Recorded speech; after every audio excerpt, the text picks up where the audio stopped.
The biggest battle that we will ever have to face is the battle between you and you.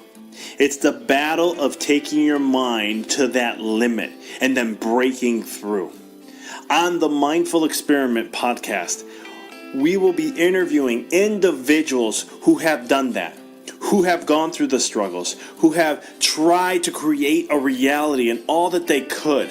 And when all the odds were against them, they made the impossible possible. I'm your host, Dr. Vic Manzo, and I want to thank you for being on the podcast and taking this journey with me as we go through and discover different avenues to break through those limits, different avenues to help you expand your reality so that you can evolve into the person that you desire to be. So sit back, relax, and enjoy the show. Hey guys, welcome to another episode of The Mindful Experiment as we're diving into Chapter 6 today of my book, Rediscover Your Greatness. If you haven't got a copy, definitely grab one. It's all on Amazon, Kindle, iBook, everywhere online that you could find. The reviews have been great. The inspiration the people are getting out of it has been unreal. And I'm just excited with the feedback we've been getting so far. So if you haven't got it, definitely highly recommend checking it out. In Chapter 6, we're diving into the law of duality. You know, we are positive and negative. None of us escape that. None of us are just one or the other. We are both. We have a positive side of us and we have a negative side. And so one of the things I start off with, so I always start with a couple quotes in my chapters, and one of them is, we live in a world of duality. Times of pain are what lead to times of growth. There is always a gain to pain if you master your mind to seek the benefit. This is Karen, I'm going to butcher your name, Selmanson. Failure is the foundation of success and the means by which it is achieved. Lao Tzu. So you can't have growth in life if you don't have pain. You can't have success if you don't have failure.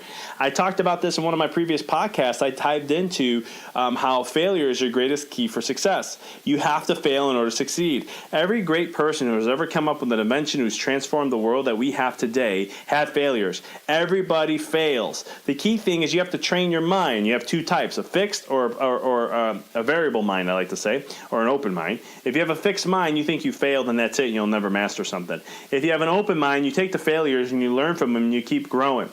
A great example is Elon Musk. A lot of people right now are giving him grief because of his Model 3 and how it's not doing well and his production can't keep up. He had to lay people off and everyone's giving him all this grief.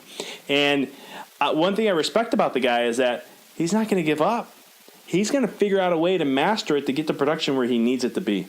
And he'll figure it out. He's failing right now. And, of course, all the people who are sitting on the sidelines are judging him like crazy. But the key thing is he's still going to continue and he'll figure it out. If it takes 6 months, a year, 2 years, if he loses millions of dollars, the key thing is he had to go through that to figure it out. Where in your life are you saying, oh, man, I lost some money in this. I'm not going to definitely go into that again. I've had that happen in my own life, too, where I was like, man, I don't want to spend that. I'm spending all this money and I didn't get a gain, you know. I don't know. I don't like that feeling. But you got to remember there's lessons and things that you learn from to do that. So Chapter 6, that's what it's all about. And I have a picture of the yin and yang symbol. And it's always intrigued me. I saw that growing up, and I was always amazed by it. But it wasn't until I was about 21 years old and started learning universal laws, I really looked at yin and yang, and I go, that is the perfect image for law of duality. It is the perfect image. Now, that may not even be meant for that. I know I was just listening to a podcast a couple days ago, and they're talking about yin and yang, and they dive into like the essence of it. And I'm going, yeah, I didn't talk about that in my book because, again, I wanted to tailor this to what I'm bringing to the table for the chapter. And so it's all about the law of duality. You know, and what it states here, I'll be straightforward. The law of duality states that everything is on a continuum and it has complementary opposites within the whole. You cannot know good if you don't know bad. You cannot know what it feels like to be in the light unless you know what it is to be within the darkness. I was taught around 2011 that you must embrace your darkness to fully in order to truly see the light. You see, in life today, we are so about, I just want to feel good. I just want things to go well. I want to have everything just to be great. I don't want the darkness, pain, no. The research shows that people will pay twice as amount of money to avoid pain than to go through it to get to the result of what they really want. It's a psychological barrier that we had. And as kids, we understood that I got to go through this pain. I'll get through it. When you were younger, like in your 5, 6, 7 years old, you're bothered, but you'll get through it, and you'll learn the lesson and keep moving forward. You're persistent. As adults, we're more like, I'm stressed out, I'm tired, I'm fatigued, I'm exhausted, can't handle this. And most people are. As a chiropractor, I see this all the time. People are exhausted.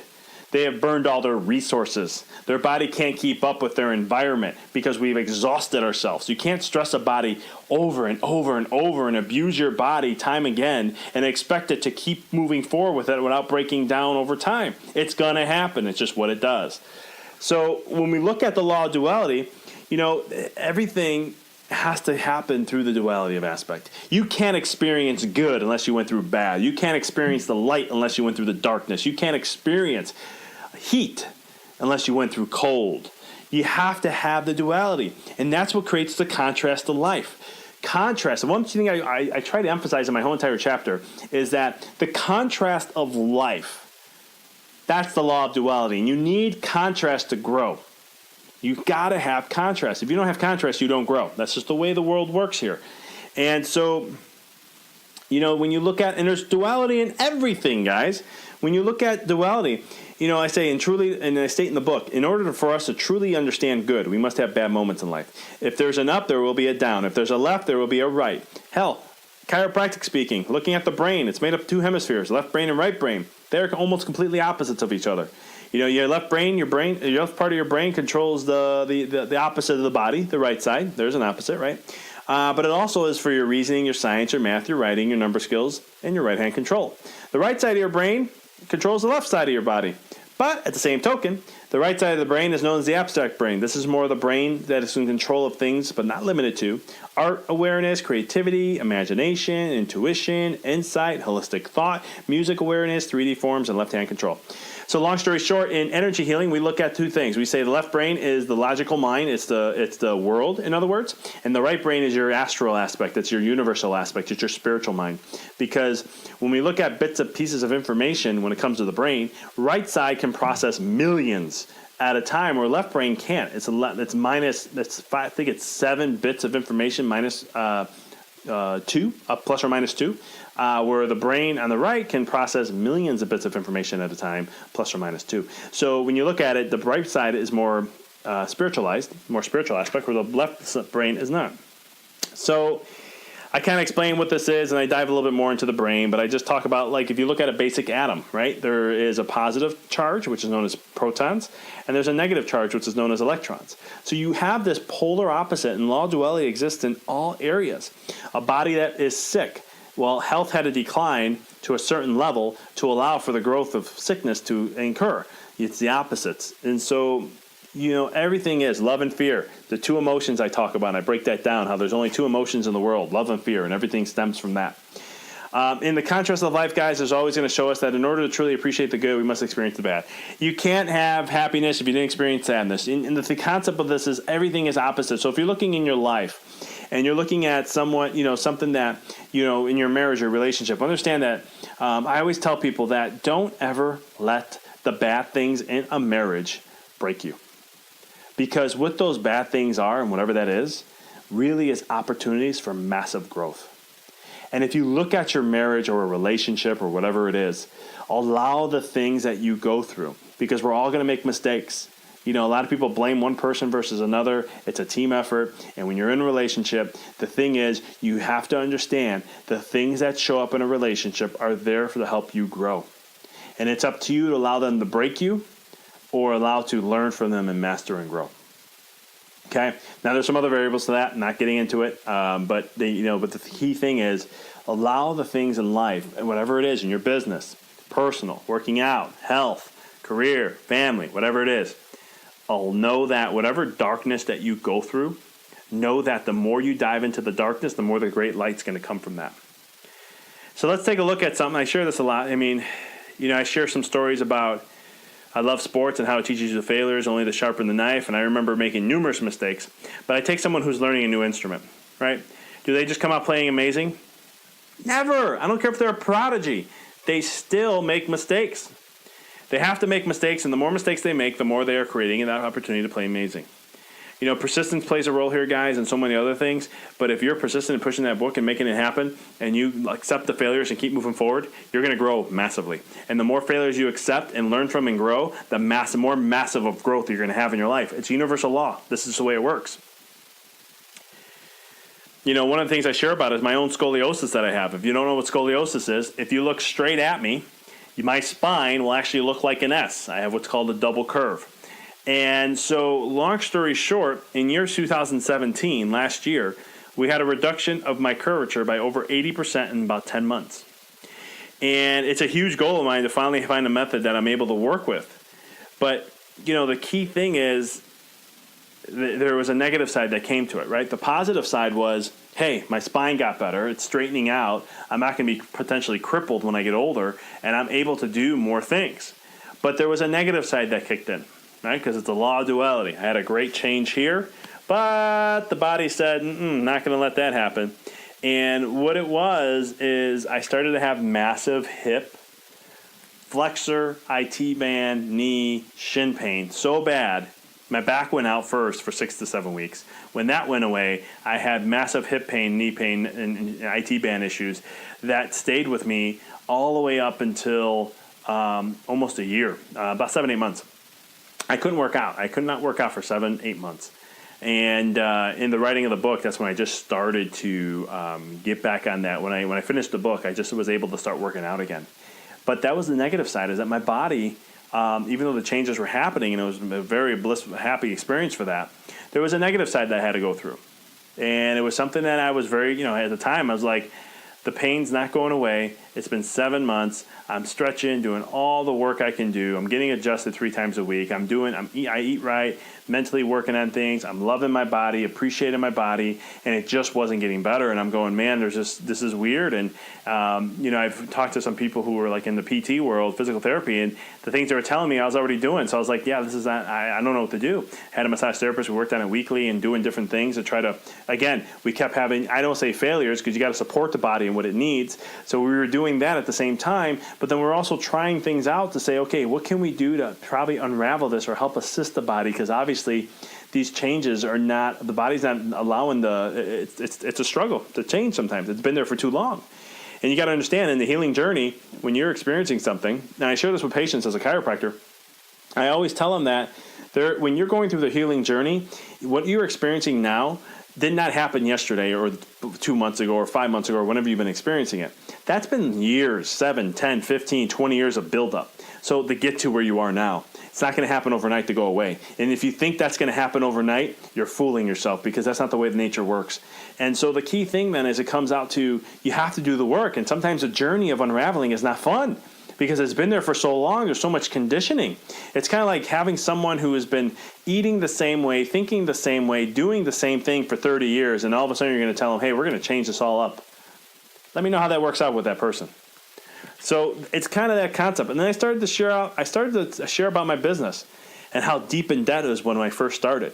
Because, people think a doctor and they go, oh, wow, he's really, got a lot of money.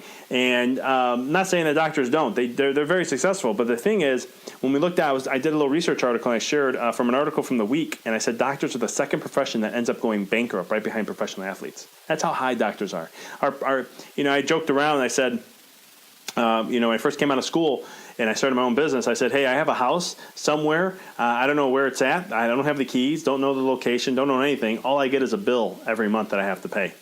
And I understand that 100% because when it comes to being bankrupt, because I went through that. I had about over $250,000 in just loan debt. And on top of that, I was continually accumulating debt because I want to start my own business.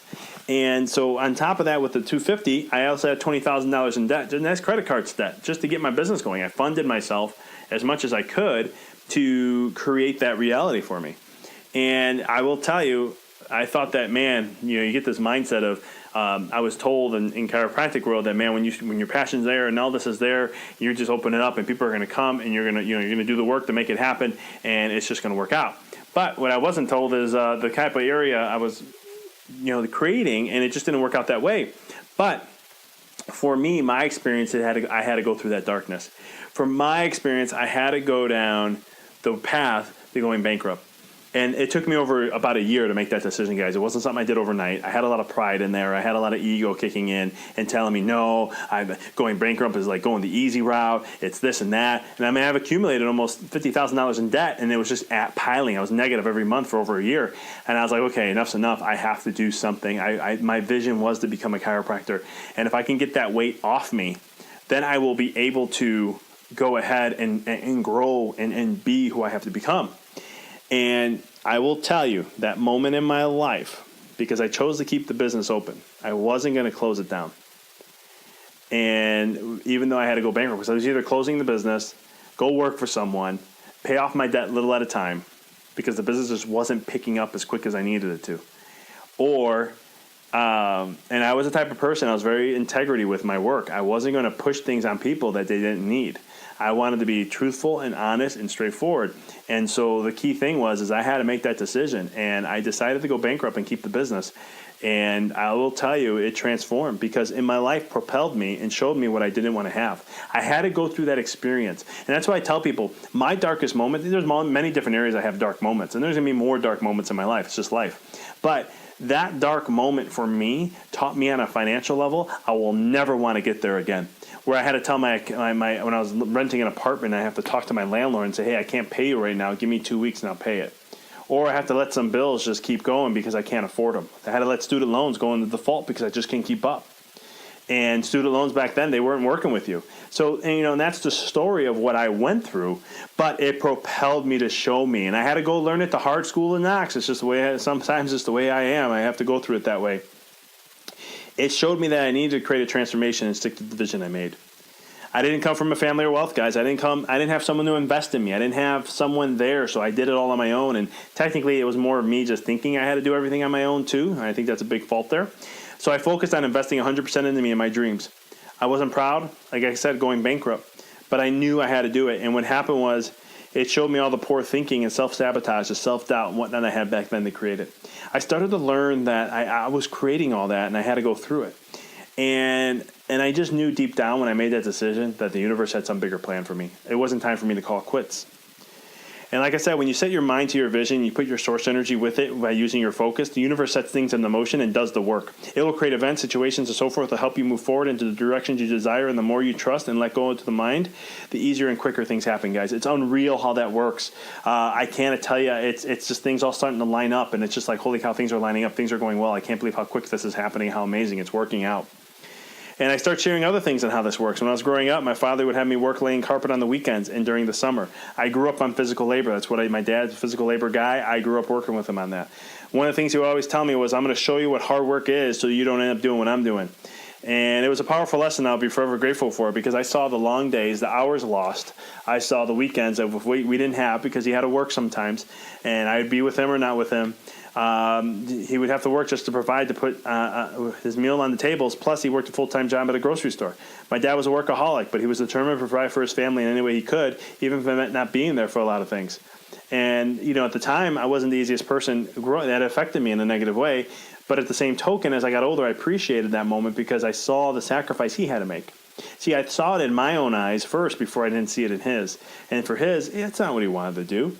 I remember talking with him one day with my, I remember he was talking about my nephew, and he was like, hey, I get to enjoy this time with him, and I didn't get a chance to do this when I was growing up, when you guys were growing up. My dad's not the guy to talk a lot, so for him to do that, it was pretty powerful. But he told me to do the best work he can every single time, and he never cuts corners on anybody. He never did. He would, if it took an extra hour of work that he was going to do, he was going to do it. And sometimes he didn't even charge the people. He wanted it to be done right. He's a perfectionist in that way. But due to going through all that pain in the butt experiences as a kid, it did teach me a very valuable lesson. And I will never allow work to interfere with my family time. And it taught me that. And it took time before I started to see that. But after I just, a couple of years ago, in my office, I decided no more weekends. Because I knew that eventually I want to have a family. And I got caught up in the whole wrath of I had to be a workaholic. I still had that built in me. And now I'm like, no, I'm going to work what I think is best for me to work. And I want to have time available to be with my family, my kids, when I eventually have kids, and so forth. And I don't want to wait until it happens, because we live in a society where we just react instead of being proactive. And for me, I wanted to be proactive because chiropractic is being proactive with your health. You take care of it regardless if you have things going on. And the same thing with my life. I wanted to be proactive, so I made a choice. And that choice was, I'm going to have weekends off, never work a weekend. Friday, Saturday, and Sunday, I do not work. Fridays, I play catch-up on some things, but until I have kids, I won't be doing that. I'll make it on a Tuesday. But that's just the way, and I work 3 days a week in my office. Now, of course, I have outside stuff I do working on the business, but the key concept is I have time to where I'm going to be focusing, spending time with my family. It's just what I'll be doing. And so it's one of those things. And now I look back at my dad's life, and I try to spend as much quality time as I can with him, because I'm forever grateful for him, having him in my life and teaching me those values. He taught me what hard work is. And in today's world, we don't see kids doing as much hard work. There are some, and there are some that aren't. And I think it's something that's missed, and being, just knowing what hard work is and sticking to it is very viable in this day and age. So, but I couldn't appreciate that, guys. That's the point I'm trying to make here. In the book, I try to make it, is that I couldn't appreciate that if I didn't go through it. I had to go through it. It sucked. Man, how about a teenager who you're trying to have a date with someone you finally got to have interest in you, and you've been working at this for a month, and you get the date all set up, and then all of a sudden, Friday, you're getting ready, right? You get home from school, you got done early with practice, you're home like at 5, date's not till 7:30, you're gonna hang out, and your dad comes home and says, hey, I'm gonna have dinner, and then we gotta go, I need help tonight. And I'm like, well, what do you mean, no help? No, I can't, I got a date. Come on, man, I've been waiting to get to connect with this girl for who knows how long. And he'll be like, I need help, sorry. And so come on, we're leaving in a half hour. And I'd have to call and, cancel because I have to go to work. And some don't understand that, and some did. So long story short, it sucked as a teenager, man. But you know what, though? I had to go through it.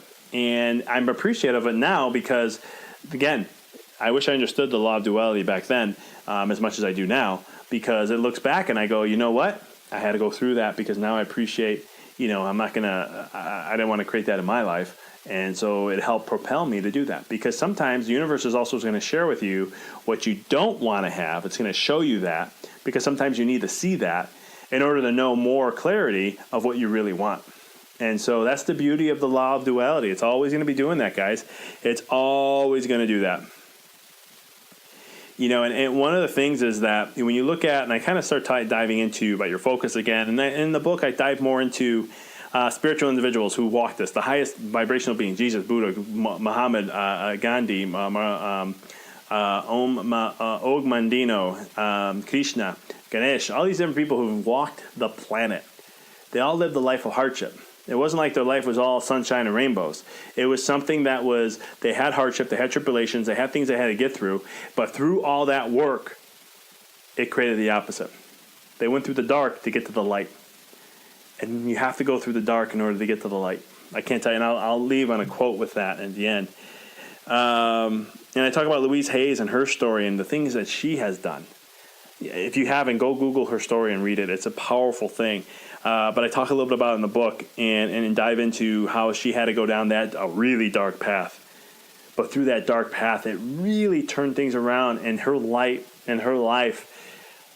Without her, I wouldn't be where I am today because a lot of the books and the publishers that she had through her Louise Hayes House Publishing, I would look at their books and see who are speakers or people that have written books on there and check them out and read them because it was just great. And I got connected with so many different people, books, mentors I call because I didn't have mentors growing up.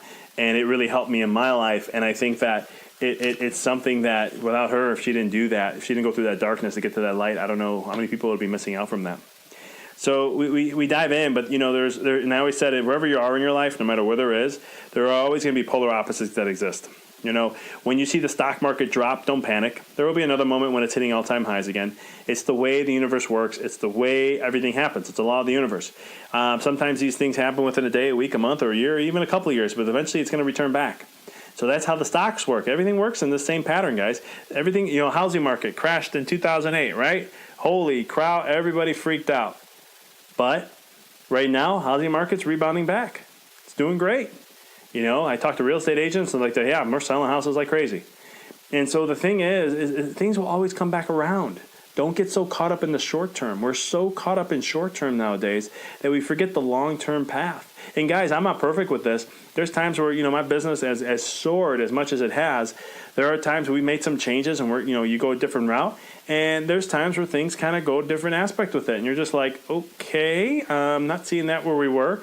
But you recollect, refigure, and you say, okay, what do I need to learn here? What do I need to grow? What do I need to be shown? What do I need to see? And I open the door and say, hey, things are going to turn back around just like anything else. And we'll get back on that path where we were. And then I just have to let go and trust that it's going to happen. But the cool thing is, guys, you have this light switch. You can flip the switch with your focus, and you can transform your path back towards where you were. You just got to know how the universe works. And when you look at understand the law of duality, no matter what happens to you, it's always helping you mold and grow to become more. Because if nothing ever is happening to you, it's always happening for you. So when the universe is working for you, it's always going to give you some experience or something that you already have chosen, right? We talked about free will in chapter 5. It's always something that you have chosen. So it's going to bring that into your life, into your reality. And it's your job to decipher and understand and realize, have the mind power to realize that it's there for a greater purpose. And it's always there to help you, mold you to become more of what you're desiring and what you're choosing to be. So trust the process. There's a lot of things I talk about. Rejections for me is a part of life. And I've experienced it in all facets, but who hasn't, right? But I don't like it all, but I'm blessed when it does come up. I don't like rejection at all. But it teaches me to keep moving forward. It teaches me to grow.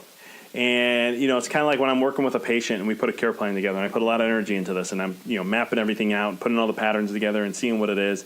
And I share it all, and I tell them what's happening, and here's the science, and here's where you are. And at the end, they're like, okay, I'm not, they're not going to decide to join our office, join our tribe, and start chiropractic care. It sucks, but at the same token, I look and I say, what did I miss? What communication did I miss? Did I ask enough questions? I go through the entire process looking for things I didn't do well or could have communicated better with. And usually it is the questions to ask to help dive deeper into things, guys. But like anything else, it's a learning process, and I'm grateful for it.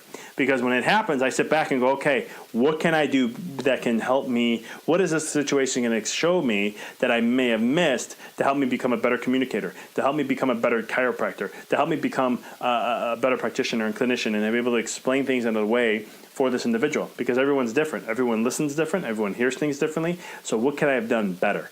And those are the things that I focus on to help me transpire to become better at my communication. But I wouldn't be able to do that or focus on that if it wasn't for the rejection in the first place. Then we talked about a lot of the darkness, and I share a story with you. This is personal. This was back in 2013. It was the spring of 2013, and I'll never forget. It started happening around February. At night, I'd be laying in bed, and I could feel basically my soul leaving my body. It was the weirdest feeling I would get. And I would always be like feeling like it was death coming. And I was just like, why am I feeling this? And I would tell my girlfriend at the time, I'm like, I'm feeling this like this pull, like I'm just like leaving. I don't know why I feel leaving. And it would happen probably about 3 to 4 times a week, and I would get dreams sometimes with it. And sometimes I would feel myself totally gone, then I wake up, I catch myself and snap right back into my body. And I know it sounds kind of weird, but I've had out-of-body experiences with meditations and so forth and all these different things. So I kind of know that feeling a little bit. But I kept having it, and it was there was a message coming with it. Like I had a focus on something. So I was like, okay, what's going on here? There's something happening. There's something pushing me. I don't know what it is, but I need to trust it. Let's see what's going on, and let's see what happens. So I started doing some research. That's what I do. I'll feel things, and then I start saying, okay, I tell my brain, all right, eyes, brain, tell the eyes, whatever this feeling is, let's see it so I can feel it so I know what it is. And I started to look at DMT. DMT really is N,N-dimethyltryptamine. And this has also been known as a spirit molecule. They used to have a documentary, I don't know if it's still there on Netflix, but that's where it got. But I started looking at DMT, and I started going, this is interesting. And I was like, let me watch this movie. And I started watching it, and I was just blown away by the spirit molecule. You transcend. And I understood what DMT was because I learned it in school in physiology and biochemistry, that we make this at night, actually. It's at night where we have the dreams, when DMT goes into the brain, and it allows us it's a portal to access, higher consciousness. So I understood that. I understood it's all in plants and animals. We all have it. So I was like, okay, so we have it. So is there a supplement? Is there something you take? What is it that it can help me? I just feel like I need to go this route. Don't know why. I have no clue. But I felt like I had to go that route. And as I started to do more research, I started learning about, because the DMT is all about spiritual awareness, spiritual consciousness expansion, and so forth. As I started researching, I found out there was actually tribes, rituals that have been done in different cultures that actually use DMT to help you access higher levels. And so since everything in the spiritual molecule was talking about blissness and beautifulness and the expansiousness and all this stuff, I was like, great, this is something that I think I want to try. And so I was researching, and I found out about a brew that was specifically in Peru called ayahuasca. Now I was like, ooh, ayahuasca, I've never heard of this before. Let's research it. So I started studying it, learning it, researching it, so much more. And what I found out is this brew really helps you in this lifetime. It helps you to really, it's a teacher plant. And teacher plants there's a variety of different teacher plants out there. They teach you something, they guide you to learn something, to understand in your life, to help empower it, to help expand it, to help grow more. And so I was learning that. And it will also show you your deepest fears that you have within you that's blocking you and help you transcend them. That's kind of the concept behind it.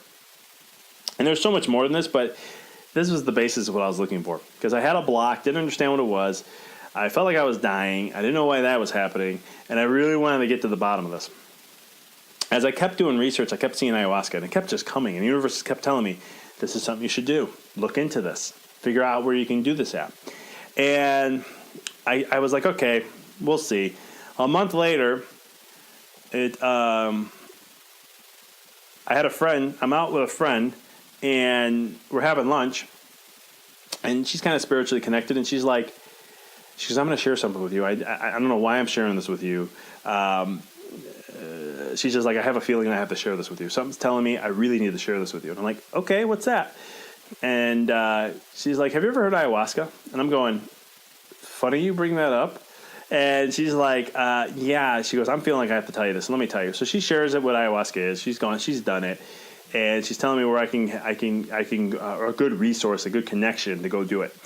And she's like, just think about it. It's coming up in about a month and a half. If you can get you out there and you can do it. And so I was like, all right, I have to do this. I have no idea what this is, but I want to do it. Something's just telling me I have to do it. If she's coming out of nowhere and she felt like she had to tell me something and it comes up being that, and I've been researching it, and I've been feeling it, yeah, enough science for me, universe. Thank you. Got it. Let's do it. So right before I was getting ready to do it, I asked my girlfriend at the time if she was interested. And I told her what it was, what I've been researching, and what I've been looking into. And she's like, done, let's do it. And I don't go in the book. I don't really dive into a lot of the details, and I won't dive into the podcast. Eventually, I will with people I'll be interviewing. I know there's some people I may be interviewing that may come up. But since I've never used a teacher plant before, and I've never done anything with ultra consciousness or anything along those lines, this was all foreign. Letting my body go and not have control is something I'm not used to. But ayahuasca, the teacher plant, it had other ideas for me when I started this. When the ceremony began, I set my intention. I set what I was going to do. I set what I wanted to get out of it. And then you take the brew, which tastes not the best, but went to go ahead and do that. Then you just relax for about 45 minutes to an hour and let it kick in. Unfortunately for me, I'm very sensitive. It kicked in 15 minutes. And I was like, okay, starting to see things, because ayahuasca is a psychedelic, and so you start to get hallucinations, but then you'll get deep meaning. The expansive consciousness aspect to it comes around, and it's unreal what you get. But I don't recommend this for everyone. You have to be ready for this. This is something that's very breaks your walls down of all your reality and opens you up massively. But long story short, in my journey, what happened is, since I had this massive fear of death, don't know why, death always feared me. Maybe it was my upbringing in the Catholic world. Maybe it was because I come from an Italian Roman Catholic family where Italians fear death sometimes. And I just don't know, but it was there. And it was very, very like death is a scary process. And that's kind of like what I was feeling in those 3 months before. And so long story short, in the journey, I'll never forget,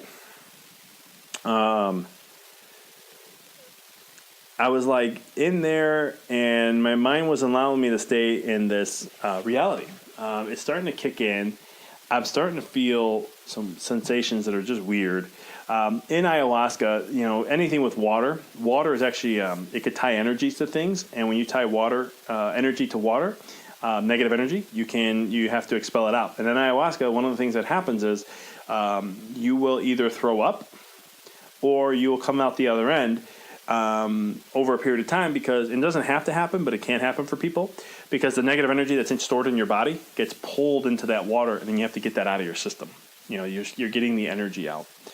And so I wasn't throwing up, but I had a lot of upset stomach, nausea. And I was just like, man, I have to throw up, but my body wouldn't let me. At the same time, little at a time, I started getting weaker and weaker. And it was weird because I kept fighting it. And I kept fighting it. And I was like, I'm not giving up. No. I don't like this feeling. I'm losing control. I don't know what's happening here. And I was just freaking out. About an hour in, I'm like, heart's palpitating. I'm telling my girlfriend that I'm like, this was a mistake. I don't know what I did. I don't like this feeling. I'm not loving it where I'm at. And she's like, just breathe, be calm. It's going to be fine. This is all going to be good.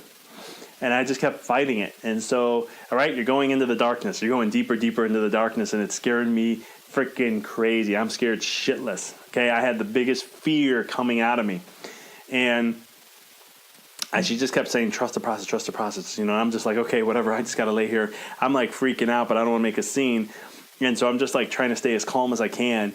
And I'm getting weaker, and I don't know why. And I feel like death is coming to me. It's like getting closer. So I'm diving deeper and deeper into the darkness. And I'm not being like, it wasn't a choice. I was being pulled into it. Like ayahuasca saying, they call her Mother Aya, or Mother Ayahuasca. And she's like just pulling me deeper into the darkness. And as I keep going deeper into it, death keeps coming closer to me. And there came a point where we had an opportunity to take another offering. Every hour we get 3 offerings offered to you, if you want to take it or not, of the ayahuasca. So the second time, he's like, if anyone wants to go deeper, go ahead. I'm like, you know what? I hate this feeling. I'm just going to go deep. So I took another one. I lay down. Within 15 minutes, I am getting weaker and weaker to the point where I can't even focus.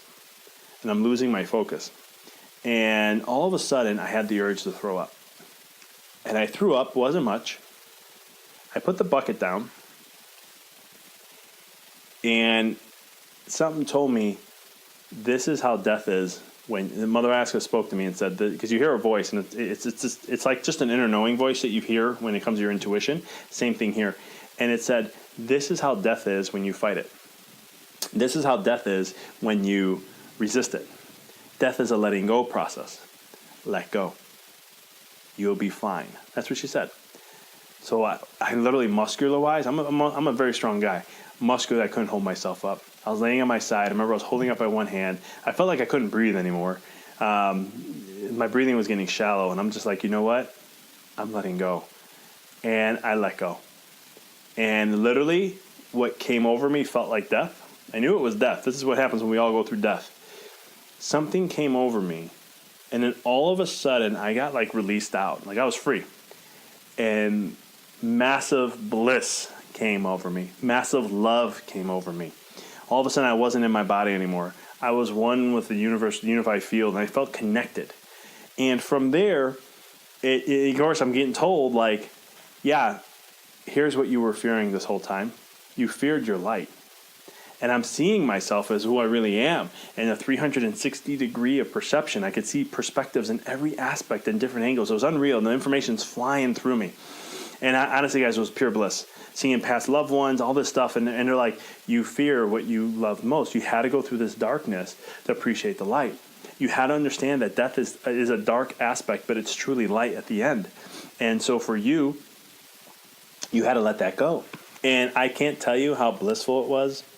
And it was just unreal. And things I was learning, things I was being guided. And it was just unreal. I mean, the whole process. And this lasted for about 5 hours. And it took me about an hour and a half to get into it. 3.5 hours of pure bliss. When it was ending and I was coming back to my body, I was like, no, I don't want that to end. It was like the most happiest, most blissful I've ever felt. It was like it was really me. And the long story short, ayahuasca was like, don't worry, you'll be back here again soon. And I'll never forget, after the end of the night, we do a little sharing and so forth. My friend who invited us, introduced me to it, she was there. And long story short, she was asking, like, she goes, my girlfriend at the time was like, you look like you're extremely peaceful. And I'm like, I'm more peaceful than I ever experienced. And then my friend came by and she goes, "Oh my God, your heart is like really open right now." And I'm like, I am feeling, I don't even know what to say. I'm just, because I didn't really have a lot of words. I wasn't really talking, and I like to talk a lot. I couldn't talk much. I was very quiet. I was just internalizing everything. And, we had a couple more nights of that, and it was a different story. I don't share it in the book because it's just things that I went through. But long story short, I had to go through all that darkness because I did go into more darkness. It wasn't like that was a blissful day and that was it. My next day was pure darkness, challenging, seeing how I get interfere with everything, my self-sabotaging, myself everything, and just really hammering me on all that, and how I put all these standards on myself. It was just so much. But long story short, that journey took me on a different route in my life to where all of a sudden I wanted to understand this on a mental side of what I witnessed and what I went through. And so I started researching past near-death experiences, books on the blueprints, books on everything, researching, learning from online videos, articles, blogs. I researched for about 3 years, hardcore documentaries I would watch. I wanted to learn and understand the whole death process. I wanted to understand it on the mental level because I went through an experiential process. So I wanted to decipher that and use my experiential process to understand it on a mental level. And that's kind of what I did there. And now I have no fear of death. It will suck when death comes, but I'll be okay because I know I'm going to be returning to loved ones. I'm going to be returning back home to where I'm at. And there really is no such thing as death. It's just life. And it taught me that. And so I learned through the law of duality, just like anything. Ayahuasca is the law of duality in its essence. We even say you have to go through the muddy water to get to the blissful sun. You have to go through the dark clouds. And the one song that the shaman was singing in the third day the song is so beautiful. And I'll never forget, he says that as a I don't know if it was a duck. I think it's a duck. But the duck flies over the waters of the alligators. And there's a lot of wind, you're moving up and down, and the fear is right underneath you. But if you focus and just continue going, eventually you'll get to the clear skies of sunny clearness, and that's where the bliss is.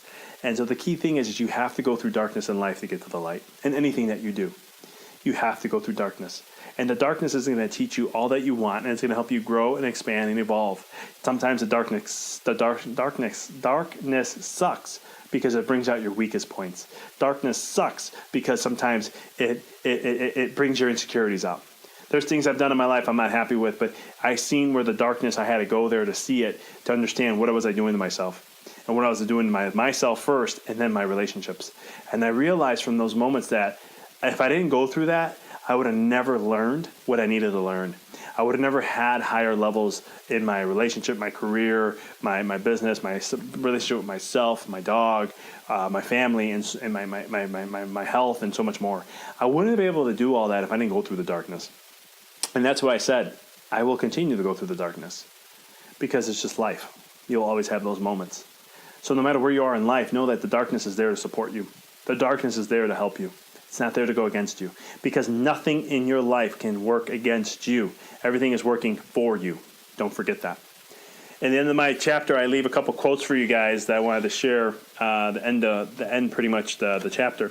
And that is, a sensible man will remember that the eyes may be confused in two ways, by a change from light to darkness or from darkness to light. And he will recognize that the same thing happens to the soul. This is from Plato. The grave is but a covered bridge leading from light to light through a brief darkness. Henry Wadsworth Longfellow. That quote I love. You have that brief moment of darkness, but it transforms the light, and the bliss and the love is so much more. And that's what I experienced. In order for the light to shine so brightly, the darkness must be present. Francis Bacon. Can't tell you how true that is. Desolation is a file, and the endurance of darkness is the preparation for great light. St. John of the Cross. I will love the light, for it shows me the way, yet I will endure the darkness, for it shows me the stars. Og Mandino. I can't tell you guys these quotes. I put them all in there because they're just so powerful, and I wanted to show you some social proof that what I'm sharing with you is not just coming from me. This is from other great minds that have shared the same thing in their own expression. They're all saying the same thing. It's just in their own way. Just like I'm sharing the same thing, but it's in my own way of what I've experienced and what I've went through. So I wanted to give you a great visual before I end this podcast, as I did with the chapter. You cannot appreciate a sunny day unless you've had some cloudy days. You cannot appreciate love unless you have experienced fear. You cannot experience happiness unless you experience sadness. You cannot experience wealth unless you experience the lack of wealth. You cannot experience true health unless you truly have experienced the lack of health. The key point out of all this is that no matter what you are experiencing, the length of time of how much you will be experiencing that is up to you. It is until you are sick and tired of whatever that experience is, and then that is when your focus will shift, and that is when you will create a more fulfilled and inspired life. So thank you for tuning in on Chapter 6. Again, if you haven't got the book, check it out. It's on Amazon, iBooks, ebook, Kindle, a lot of online versions you can get access to it. We are coming out with our audiobook end of July, so be looking out for that. Check it out, guys. It's a great book. I hope you enjoyed this chapter. I hope you enjoyed the stories. In the book, I go into more stories, but hopefully this helps you, give you a little bit more of like taking the stress off you a little, and understand that whatever may be happening, shift your mind from focusing on the negative. Instead, say, how is this experience, this character building day, this situation going to help me mold and become better into the future? Thank you for tuning in, guys. Until next time, keep rocking and rolling. Thank you for listening to the Mindful Experiment podcast. For past shows, please visit www.empoweryourreality.com. I hope this show inspired you and added to your life to help you rediscover who you really are, to break through those limits. For connecting with us on social media, please check us out on Facebook at www.facebook.com/empoweryourreality. You can check us out on Twitter. Our handle is Dr. Vic21. And also check us out on Instagram. It's instagram.com/Dr. Vic Manzo. And as always, if this show you found to be helpful for you, by paying it forward and sharing this podcast with someone that you know who could benefit from it. And last but not least, if you liked the podcast show, please give us a review, 5-star. We'd appreciate that. Thank you for listening to the Mindful Experiment, helping you discover your infinite potential.